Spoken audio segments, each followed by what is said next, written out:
Benapole স্থলবন্দরে loading এবং আনলোডিংয়ের কার্যক্রম চলমান। আপনারা দেখতে পাচ্ছেন বেনাপোল 891 শ্রমিক ইউনিয়ন দ্বারা কিন্তু লোডিং আনলোডিং করানো হচ্ছে।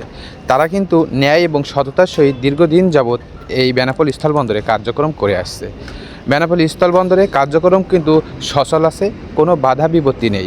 এখানে কিন্তু ন্যায় এবং সততার সহিত কাস্টম এবং লিভার সর্বধরনের কর্মকর্তা কিন্তু এখানে কার্যক্রম করে থাকে ন্যায় এবং সততার সহিত দীর্ঘদিন যাবৎ।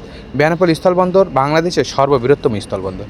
এখানে প্রত্যেক দিন শত শত গাড়ি লোডিং এবং আনলোডিংয়ের কার্যক্রম করে থাকে 891 শ্রমিক ইউনিয়ন দ্বারা। এই শ্রমিক ইউনিয়ন কিন্তু বাংলাদেশের মধ্যে অন্যতম।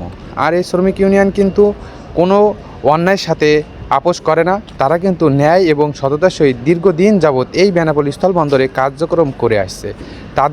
তাদেরকে আমি অসংখ্য ধন্যবাদ জানাই। তারা এবং ন্যায় এবং সততার সহিত কাজ করে আসছে এই জন্য।